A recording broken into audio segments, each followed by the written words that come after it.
Zone Europe sur Sensation.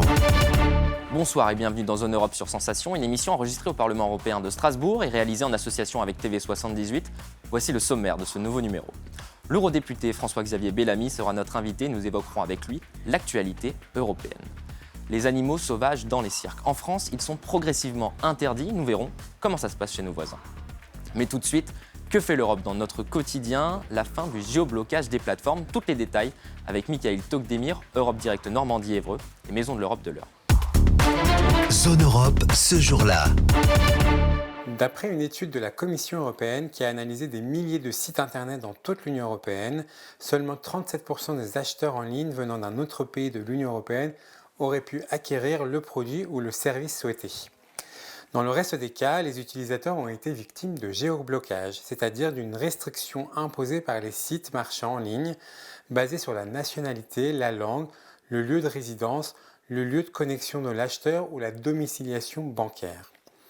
Les obstacles identifiés par la Commission qui empêchent les acheteurs en ligne de finaliser leurs achats sont d'abord la redirection automatique à l'étape de l'acte d'achat vers un site national ne proposant pas le produit. Le site internet n'accepte pas les moyens de paiement, carte de crédit d'un autre pays de l'Union européenne, ou bien ne pas être capable de se connecter sur le site internet à cause de son lieu de résidence ou de son lieu de connexion.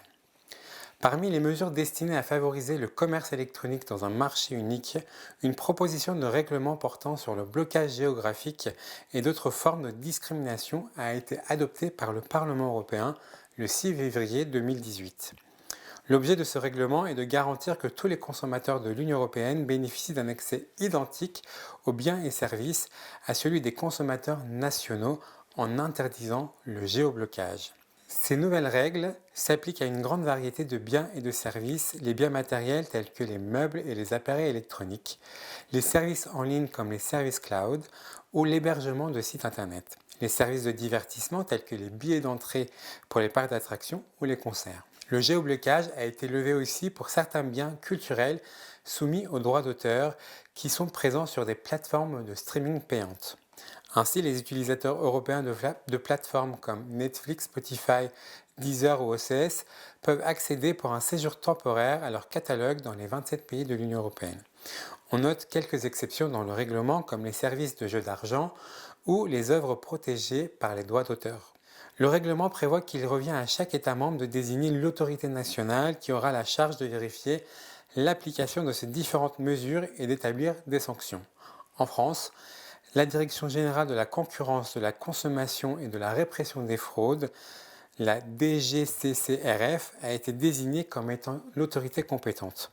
Le règlement offre également des munitions supplémentaires à la Commission européenne qui n'hésite pas à recourir à l'arsenal de pratiques anticoncurrentielles pour sanctionner des comportements de géoblocage en Europe, comme en témoigne la condamnation de Guess à hauteur de 40 millions d'euros.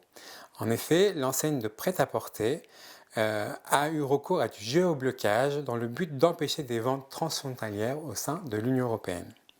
Début 2021, la Commission européenne a aussi infligé à Valve, propriétaire de la plateforme de jeux sur PC en ligne Steam et à 5 de ses partenaires éditeurs, des amendes d'un montant total de 7,8 millions d'euros pour avoir enfreint les règles de l'Union européenne en matière de pratiques anticoncurrentielles.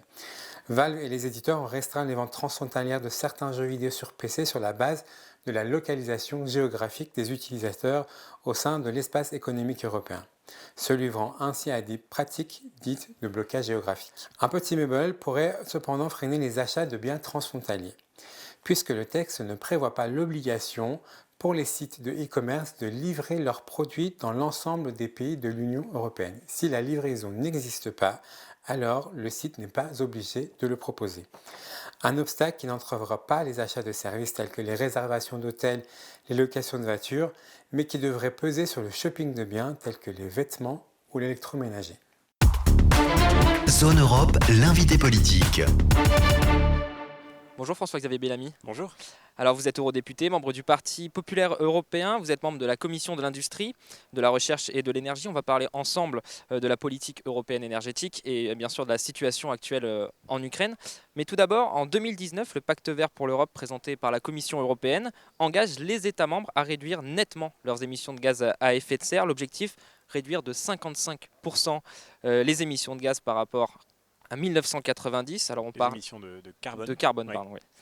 On parle d'ailleurs de neutralité climatique d'ici 2050. Un récent rapport du GIEC, dont beaucoup parlent actuellement, c'est un groupe d'experts intergouvernemental sur l'évolution du climat, missionné par l'ONU, qui alarme sur le besoin d'un changement rapide des comportements. Alors, l'Europe est plutôt un bon élève par rapport à ce qui se passe dans l'ensemble du monde, mais comment est-ce qu'on peut accélérer la baisse de l'impact carbone, comme vous le disiez, tout en rentrant dans une transition énergétique européenne ?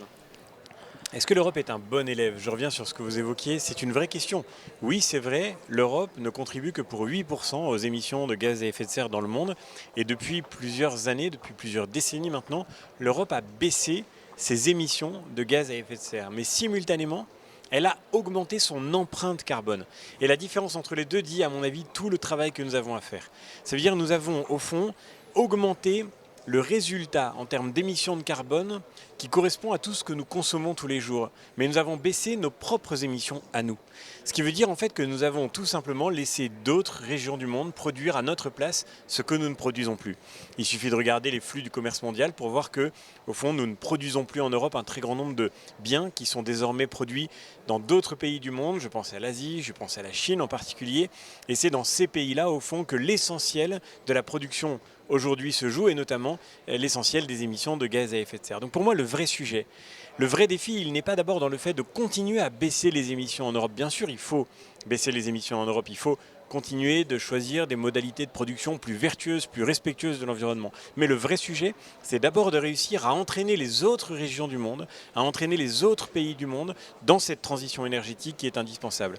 Et c'est le sens de la mesure que nous avons défendue pendant toute la campagne européenne et pour laquelle nous nous sommes battus depuis le début de notre mandat, qu'on appelle la barrière écologique, c'est-à-dire le mécanisme d'ajustement carbone aux frontières, une taxe carbone à l'entrée du marché unique qui fait que les pays qui nous vendent des produits vont payer une taxe pour le carbone qu'ils ont émis, une taxe que les producteurs européens payent déjà, c'est le marché du carbone. Vous pensez qu'en faisant payer le carbone, on va faire réduire les émissions ? C'est le pari qu'a fait l'Union européenne à l'intérieur de son marché. Aujourd'hui, si vous êtes un industriel européen, à chaque fois que vous émettez du carbone, vous payez pour le carbone que vous émettez. Et cette taxe, elle est incitative. Le but, c'est que vous ayez un intérêt économique à produire moins de carbone, à baisser vos émissions, à utiliser par exemple des énergies moins polluantes ou bien des processus de production qui soient moins émetteurs de gaz à effet de serre. Il faut faire la même chose au fond aujourd'hui pour les pays avec lesquels nous commerçons. Et d'une certaine manière, ce sera aussi une façon de rétablir une concurrence loyale. Vous savez, les producteurs européens, les industriels, les PME, les entreprises, les agriculteurs, qu'est-ce qu'ils nous disent ? Ils nous disent, moi, on me fixe toujours des règles de plus en plus compliquées. Et l'Europe, pour moi, c'est une somme de normes qui sont parfois très difficiles à atteindre.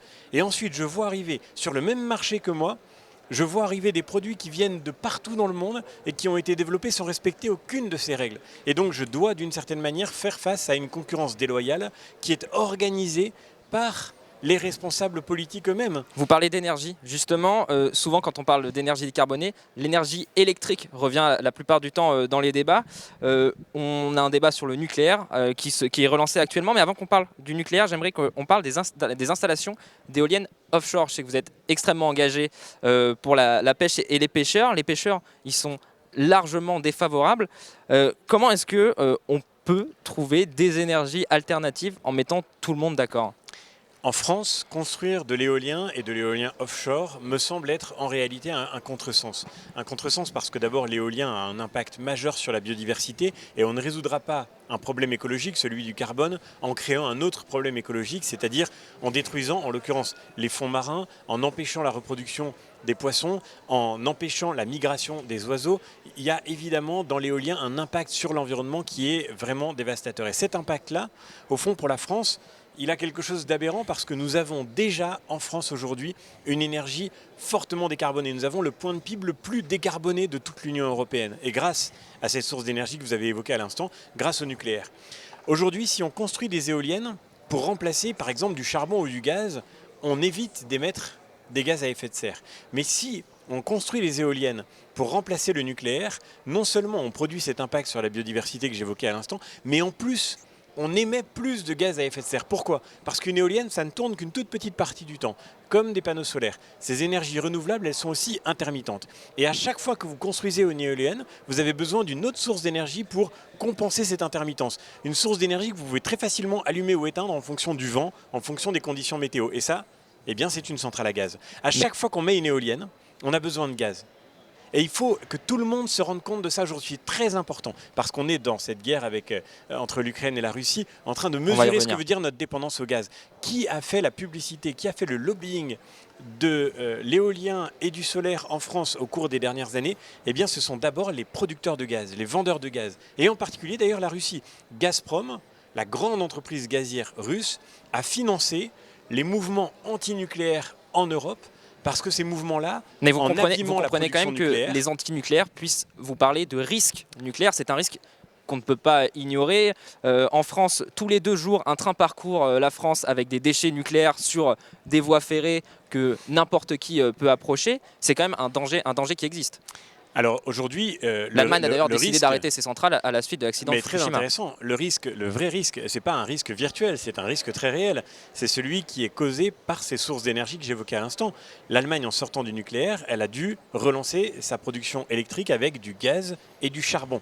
Et le charbon, pour le coup, ça n'est pas une menace. Le charbon tue tous les jours en Europe. Le charbon tue des dizaines de milliers de personnes chaque année en Europe, y compris d'ailleurs en France, parce que le charbon ne s'arrête pas aux frontières et les pollutions qu'il suscite, eh bien, elle traverse les frontières. Dans notre pays, il y a des gens qui meurent chaque année à cause des usines et des centrales à charbon, par exemple en Allemagne. Et donc, aujourd'hui, il faut être très concret. L'énergie qui tue, c'est le charbon. L'énergie qui tue, c'est le gaz, surtout si on prend au sérieux la question du réchauffement climatique. En cas d'accident sur une centrale. Le nucléaire aujourd'hui, vous voyez, c'est évidemment, je ne dis pas que le nucléaire soit une énergie parfaite, c'est une énergie qui présente des risques, ces risques doivent être maîtrisés, la raison pour laquelle nous avons des standards de sécurité nucléaire qui sont extrêmement élevés, il faut qu'il le reste. Le nucléaire, dans toute l'histoire du continent européen, n'a jamais causé un seul mort.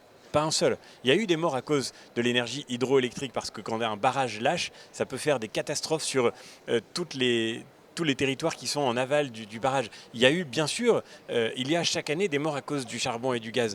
Le nucléaire n'a jamais fait un mort. Même l'accident nucléaire de Fukushima, qui a conduit l'Allemagne à fermer ses centrales nucléaires, n'a pas fait un seul mort. Il y a eu des morts du tsunami qui a déclenché cet accident nucléaire. Il y a eu évidemment des dégâts majeurs à cause de cet accident nucléaire. L'accident de Tchernobyl aux frontières de l'Union a fait quand même des morts. L'accident de Tchernobyl, il était lié à quoi? Il était lié précisément à ce système corrompu de l'Union soviétique qui faisait que des centrales étaient exploitées dans des conditions de sécurité catastrophiques. Bien sûr, il faut renforcer la sécurité nucléaire. Bien sûr, il faut continuer la recherche parce qu'un jour, on parviendra, je l'espère, à trouver des sources d'énergie décarbonées qui ne présenteront pas les inconvénients que le nucléaire peut impliquer. Et la France est un moteur là-dedans. L'énergie, vous disiez... Mais encore une fois, aujourd'hui, le GIEC lui-même, vous évoquez son rapport, le GIEC lui-même nous dit que nous n'atteindrons pas nos objectifs climatiques si nous ne misons pas sur l'énergie nucléaire. Et il serait temps que les écologistes soient capables enfin d'entendre un peu la voix de la rationalité sur un sujet aussi crucial pour notre avenir. Vous disiez, il y a d'autres énergies, le pétrole, le gaz, le charbon. Avec la guerre qui se passe actuellement en Ukraine, l'Union européenne a pris des sanctions contre la Russie. L'Europe fait donc face à une montée des prix. On a vu l'essence passer la barre symbolique des 2 €. Alors, comment est-ce qu'on peut lutter déjà contre cette hausse des prix qui est pour l'instant purement spéculative? Et est-ce qu'on se dirige vers une crise énergétique en Europe dans un avenir proche? On ne se dirige pas vers une crise énergétique, on est au cœur d'une crise énergétique qui ne fait que commencer. Oui, c'est vrai, vous avez raison de le dire, il y a une dimension spéculative dans cette crise, mais la vérité c'est que malgré tout, nous savons très bien que nous allons vers une raréfaction des ressources. Dans l'immédiat, à cause du contexte géopolitique que vous évoquiez, et puis à moyen et long terme, parce que, on le voit bien, si nous savons que nous ne pourrons pas substituer le gaz russe avec d'autres réserves, c'est parce que les réserves s'épuisent un peu partout dans le monde. Et donc nous avons besoin de sortir de ces énergies fossiles, c'est une nécessité absolue, et cette nécessité, nous ne parviendrons à la relever que si nous savons miser sur toutes les technologies qui sont aujourd'hui disponibles. Et je le redis, le nucléaire doit évidemment en faire partie. Vous pensez que cette guerre en Ukraine va aider l'Union européenne dans sa transition écologique, l'accélérer ? Ce que j'espère, c'est que la guerre en Ukraine va permettre à l'Europe de sortir de sa naïveté. Au fond, aujourd'hui, ce que nous voyons, c'est que nous nous sommes installés dans une dépendance trop confortable, trop paresseuse. Nous avons laissé d'autres régions du monde, d'autres puissances mondiales produire pour nous ce dont nous avions besoin. C'est vrai pour l'énergie, mais c'est vrai aussi pour bien d'autres sujets. Je pense à l'alimentation. Nous allons vers des pénuries alimentaires qui vont être très graves et l'Europe doit se remettre à produire son alimentation. La France en particulier. On va vers une gestion européenne de l'alimentation, de la santé, de l'énergie. Mais il y a déjà une politique agricole commune en Europe. Le problème, c'est que la politique agricole commune, elle a été petit à petit détricotée, elle a été attaquée au motif que ce serait coupable de produire en Europe. Et on voit encore aujourd'hui la Commission européenne nous expliquer, alors qu'on va vers des pénuries évidentes dans les semaines, dans les mois qui viennent, qu'il faudrait faire baisser de 10% le nombre total de surfaces cultivées en Europe. Et d'ailleurs, les parlementaires de La République En Marche soutiennent cette stratégie. Nous y sommes opposés depuis le début. Ce que veulent les environnementalistes, les écologistes, ce que veulent les parlementaires de La République En Marche, c'est au fond qu'on baisse la production européenne pour faire baisser les émissions. Et nous disons que ce serait une folie parce que ce serait revenir exactement à cette espèce d'illusion que je vous décrivais à l'instant. Nous avons depuis 30 ans baissé nos émissions, mais nous avons augmenté notre empreinte parce que quand nous arrêtons de produire, nous n'arrêtons pas de consommer, en particulier notre alimentation. Donc nous demandons à d'autres pays que nous de produire à notre place ce dont nous aurons besoin. On l'a vu aussi avec la santé, sur les produits pharmaceutiques, au moment de la crise du Covid. Bref, l'Europe dans laquelle je crois, l'Europe qu'il nous faut construire aujourd'hui, c'est une Europe qui sort de la naïveté et qui se redonne des stratégies pour produire ce qui nous est nécessaire pour assurer la maîtrise de notre destin pour demain. Merci beaucoup François-Xavier Bellamy d'avoir été avec nous. Je rappelle que vous faites partie du Parti populaire européen et que vous êtes membre de la Commission de l'industrie, de la recherche et de l'énergie. Merci à vous. Zone Europe chez nos voisins. Et chez nos voisins, ça se passe comment? C'est notre rubrique, en partenariat avec HEJ, l'Institut des hautes études de journalisme de Montpellier. Cette semaine, les animaux sauvages dans les cirques, avec Alexandra Périgny. À ce jour, 28 pays ont totalement interdit la présence d'animaux sauvages ou non dans les cirques. Pour ce qui est de la France, le Parlement a adopté en novembre dernier une proposition de loi contre la maltraitance animale, avec en premier lieu l'interdiction progressive des animaux sauvages dans les cirques, une décision qui marque le début de la victoire pour les défenseurs de la cause animale. Les animaux sauvages seront donc interdits dans les cirques dans un délai de 7 ans après la promulgation de la loi. Pachydermes et hippopotames seront placés dans des parcs zoologiques ou dans des refuges, mais le plus compliqué concernera les fauves, car on ignore encore leur nombre exact. Les cirques étant le plus souvent admirés pour la présentation de leurs animaux sauvages, ils seront donc accompagnés économiquement, socialement et culturellement pour les aider à se reconvertir en spectacle sans animaux. Plusieurs nations ont déjà aboli l'exploitation des animaux. On parle notamment de la Belgique qui en 2013 a été l'un des premiers à proscrire les animaux sauvages. En 2018, c'est l'Italie qui a rejoint la cause en interdisant les cirques avec animaux, tout comme la Grèce, le Portugal et l'Irlande. Cependant, beaucoup de pays encore comme l'Espagne, l'Angleterre ou l'Allemagne ne sont pas encore d'avis à supprimer ours et zèbres de leur spectacle, mais qui sait, peut-être que dans quelques années, tous les pays de l'Union européenne ne présenteront plus que clowns, acrobates et magiciens dans leur cirque. Zone Europe Voyage. On en vient maintenant à notre rubrique Voyager dans l'assiette. Cette semaine, une spécialité allemande. Avec Niklas, les Rouladen, il nous présente sa recette préférée. Moi, je vais vous présenter les Rinderrouladen, on peut dire aussi Rindsrouladen, où il s'agit donc des escalopes de bœuf avec une farce à la moutarde, oignons, cornichons et du lard enroulé qui sera cuit en braisé, servi avec des spätzle maison au beurre et du chou rouge. En Allemagne, c'est simple.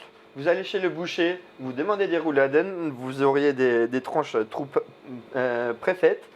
On est en France, donc ça sera un peu compliqué de demander aux bouchers français de nous couper des escalopes de bœuf.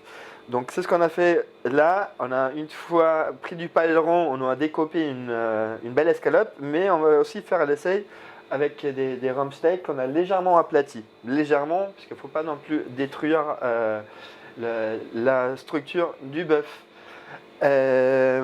Donc les Rinderrouladen, on va les tartiner avec la moutarde. C'est la moutarde allemande, donc du Tafelsenf, qui est moins fort que la dijonnaise, mais pas aussi sucrée que l'américaine non plus. Où on peut être bien généreux.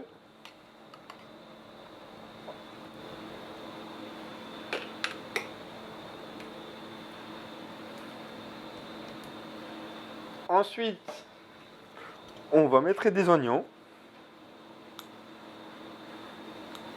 Moi j'aime bien les oignons, donc je suis généreux. Évidemment, vous pouvez en mettre moins aussi. Vous pouvez aussi mettre des rondelles. Moi j'aime bien des petites brumes.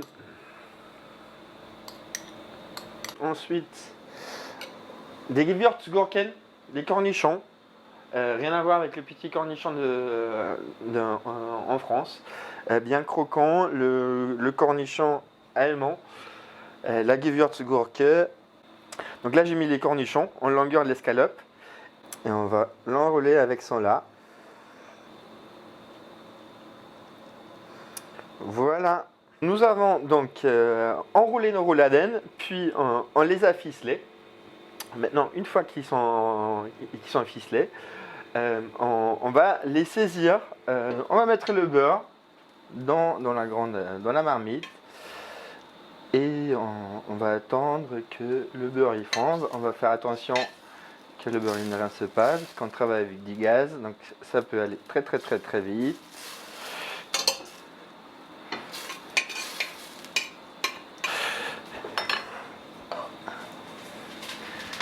Et on va donc les mettre dedans pour les saisir.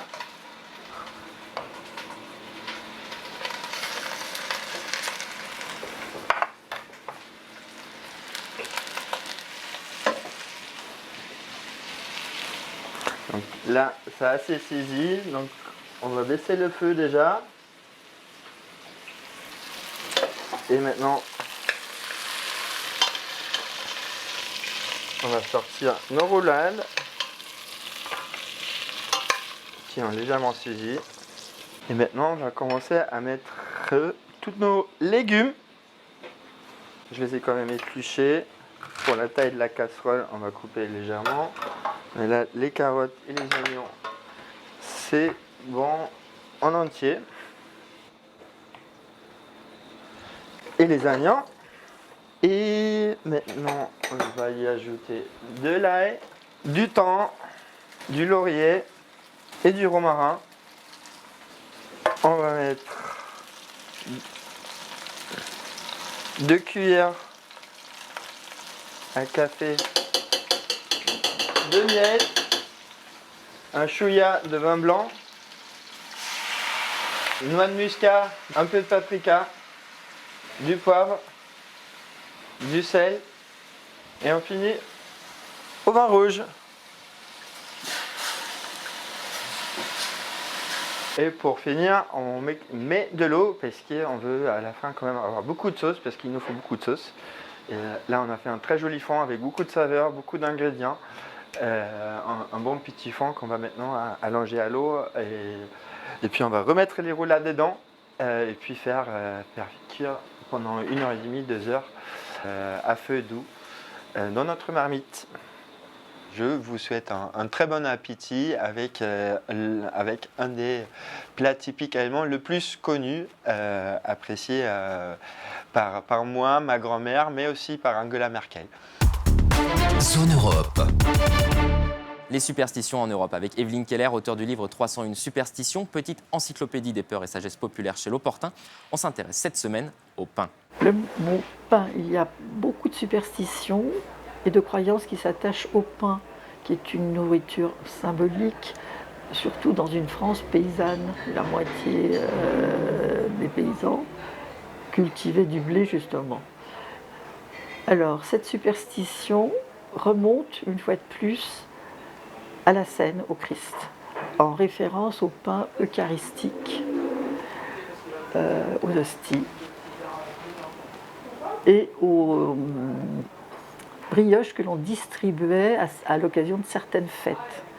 Ça, c'était donc positif, du pain béni.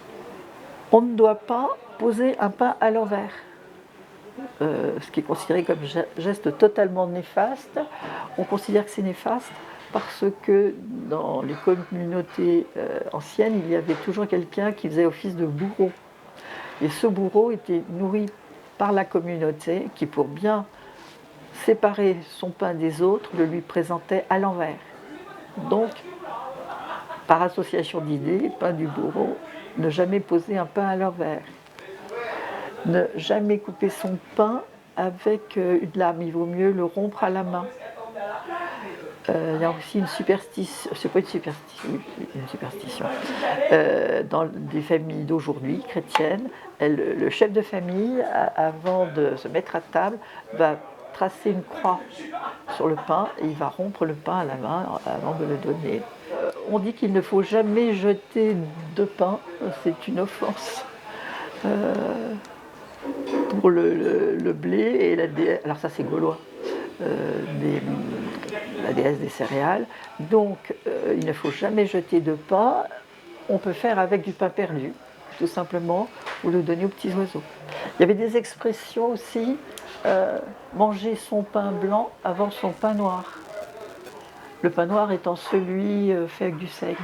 Zone Europe, c'est terminé. Merci aux équipes techniques du Parlement européen de Strasbourg. Vous pouvez retrouver cette émission en podcast audio et vidéo sur notre site et notre application Radio Sensation et aussi sur TV78. Rendez-vous la semaine prochaine. Très bonne soirée.